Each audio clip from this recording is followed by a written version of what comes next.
Os anos 80, uma década conhecida pela moda extravagante, músicas icônicas e a ascensão da cultura pop, o mundo estava em plena transformação.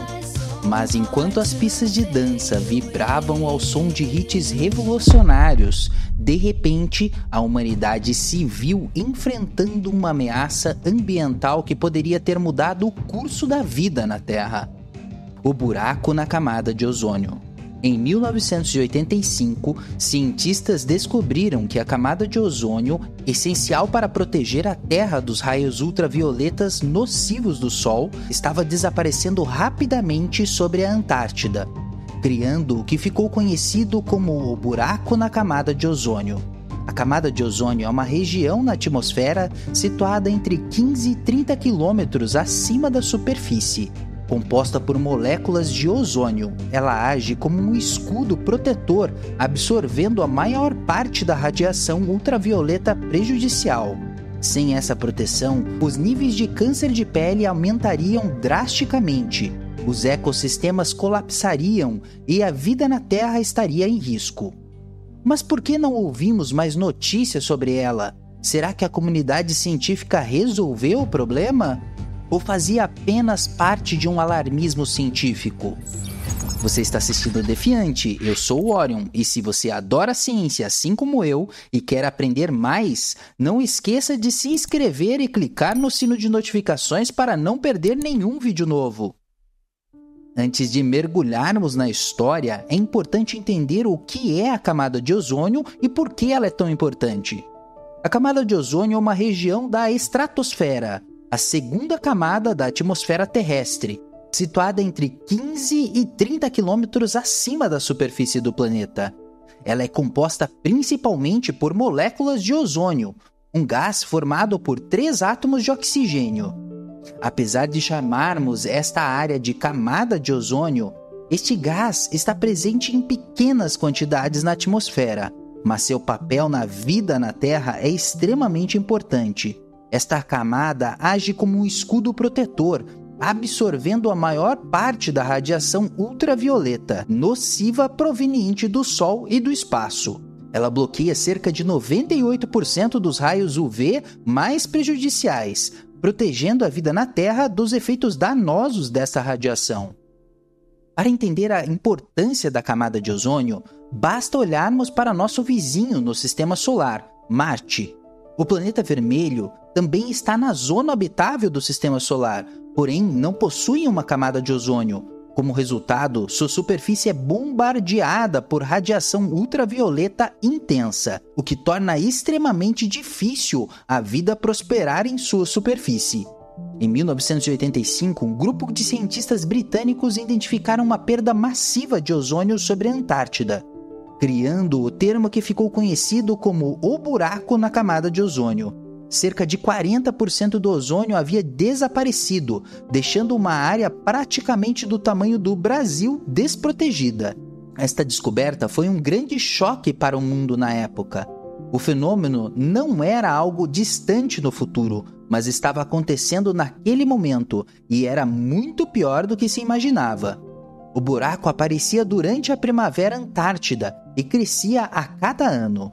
Anos antes, em 1974, os cientistas Mário Molina e Frank Holland haviam publicado um artigo na revista científica Nature, alertando a comunidade científica sobre a possibilidade de um agente químico chamado clorofluorcarboneto, mais conhecido como CFCs, presentes em latas de aerosol que eram largamente utilizados na época e também em sistemas de refrigeração e em diversos processos químicos nas indústrias da época. Estavam gerando um processo de destruição do ozônio, possibilidade que foi confirmada em 1985.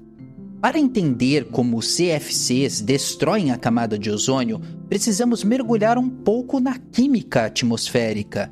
É um processo complexo, mas vou tentar explicá-lo de uma forma que todos possam entender. Primeiro, vamos falar sobre o ozônio. O ozônio é uma molécula composta por 3 átomos de oxigênio. Na estratosfera, ele é constantemente formado e destruído por processos naturais. a radiação ultravioleta do Sol é absorvida pelas moléculas de oxigênio, O2, causando sua divisão em 2 átomos de oxigênio que então se combinam com outras moléculas de oxigênio para formar o ozônio.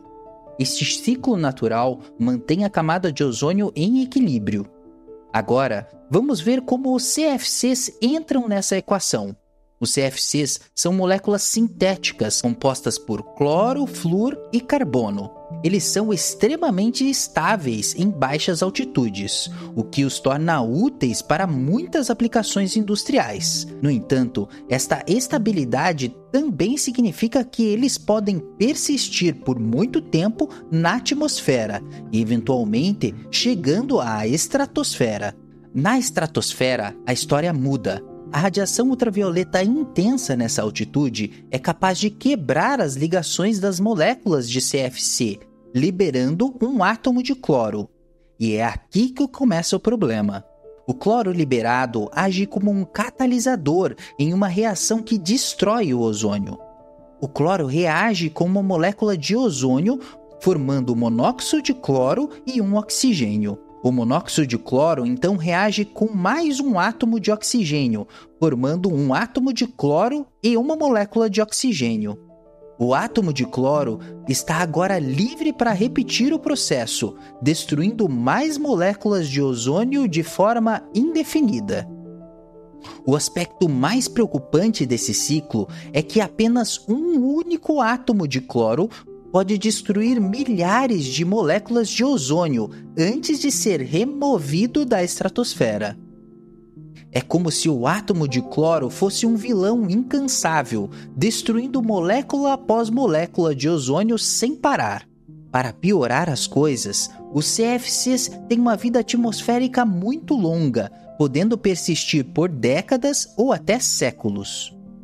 Isso significa que, mesmo após pararmos de emitir CFCs, aqueles que já estão na atmosfera continuarão causando danos por muito tempo. Mas se a liberação de CFCs ocorriam por vários países em todo o planeta, por que os buracos da camada de ozônio se formam principalmente sobre os polos, especialmente sobre a Antártida? A resposta está nas condições únicas que existem nas regiões polares durante seus respectivos invernos e primaveras. Durante o inverno polar, uma massa de ar extremamente fria se forma sobre o polo.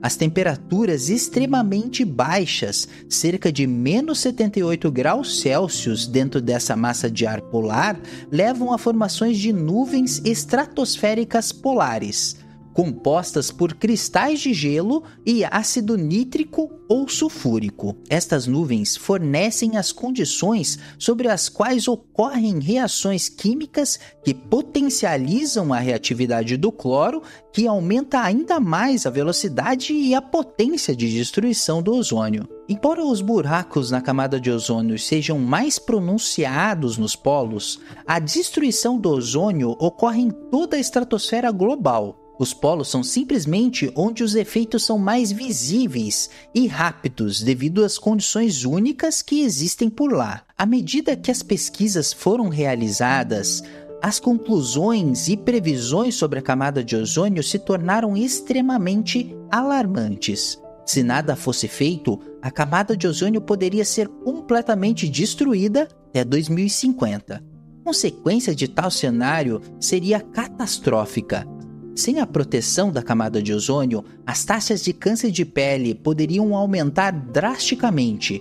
Os ecossistemas entrariam em colapso, com plantas e animais sofrendo danos genéticos.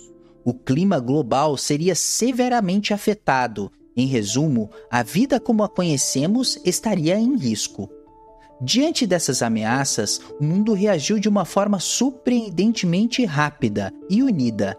Em 1987, representantes das nações de todo o mundo se reuniram para assinar o Protocolo de Montreal sobre substâncias que destroem a camada de ozônio.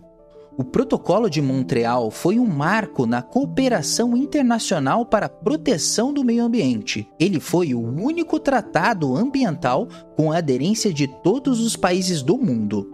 O acordo estabeleceu metas claras para a redução e eventual eliminação da produção de CFCs e outras substâncias que destroem a camada de ozônio. O sucesso do Protocolo Montreal pode ser atribuído a vários fatores. O problema do buraco da camada de ozônio era algo que as pessoas podiam entender facilmente. Qualquer um que já tivesse sofrido uma queimadura solar poderia relacionar com os riscos do aumento da radiação UV. Graças às medições por satélite, era possível visualizar claramente o buraco na camada de ozônio crescendo ano após ano. Isso se tornou um problema tangível e urgente aos olhos públicos e dos formuladores de políticas. Foram encontradas soluções práticas e baratas para substituir os CFCs em muitos produtos. Por exemplo, as substituições de CFCs em aerosóis foi realizada em menos de 1 ano em alguns países. Isso mostrou que era possível fazer mudanças significativas sem causar grandes perturbações econômicas. Por fim, houve um esforço para informar o público sobre o problema. O assunto começou a ser mencionado em programas de televisão e filmes, aumentando a conscientização geral. Essa conscientização pública, por sua vez, criou pressão política para a ação. O Protocolo de Montreal entrou em vigor em 1º de janeiro de 1989. Desde então, o uso de substâncias que destroem a camada de ozônio, incluindo os CFCs, caiu drasticamente. Os resultados foram impressionantes. O buraco na camada de ozônio parou de crescer. Mais do que isso, a camada de ozônio começou a se recuperar lentamente. As projeções atuais sugerem que a camada de ozônio deve se recuperar completamente até 2065. O sucesso na proteção da camada de ozônio demonstra que a ação global coordenada é possível. Assim como o buraco na camada de ozônio, as mudanças climáticas representam uma ameaça global que requer a ação coordenada em escala mundial. No entanto, há diferenças importantes entre esses dois desafios ambientais. As mudanças climáticas envolvem um conjunto mais amplo e complexo de gases do efeito estufa e fontes de emissão. Enquanto os CFCs tinham usos específicos e podiam ser substituídos facilmente, os gases de efeito estufa estão intrinsecamente ligados a quase todos os aspectos da nossa economia moderna. Além disso, a escala do desafio é significativamente maior. Transição para uma economia de baixo carbono requer mudanças mais profundas em nosso sistema de energia, transporte e produção. Isso envolve não apenas a substituição de certos produtos, mas uma transformação fundamental em como produzimos e consumimos energia. Outra diferença crucial é a questão do tempo. Enquanto os efeitos da destruição da camada de ozônio era principalmente no futuro, já estamos experimentando os impactos das mudanças climáticas. Isso cria uma sensação de urgência, mas também torna o problema mais tangível para muitas pessoas. Apesar desses desafios, a história nos mostra que uma ação global coordenada é possível, quando certas condições são atendidas. O problema precisa ser pessoal, com as pessoas entendendo como isso as afeta diretamente. Os efeitos precisam ser perceptíveis e claramente demonstrados. Devem existir soluções práticas disponíveis e deve haver uma forte conscientização pública e pressão sobre os líderes para agir. No caso das mudanças climáticas, muitos desses elementos estão se alinhando. Os impactos das mudanças climáticas estão se tornando cada vez mais visíveis, desde eventos climáticos extremos até mudanças por padrões de temperatura e de chuvas. A ciência climática está se tornando mais robusta e capaz de atribuir eventos específicos a mudanças climáticas. E estamos vendo um rápido desenvolvimento de tecnologias de energia limpa e outras soluções. Neste episódio de Defiante, mergulhamos profundamente nos mistérios da camada de ozônio e nos processos que levam à sua degradação. Se você curtiu nosso conteúdo e quer ficar por dentro de mais novidades científicas, não esqueça de se inscrever no canal e ativar o sino de notificações. Para quem é apaixonado por ciência e sempre busca aprender mais, confira também os vídeos que estamos recomendando nos cards. Nos vemos no próximo vídeo, continue conosco aqui no Defiante.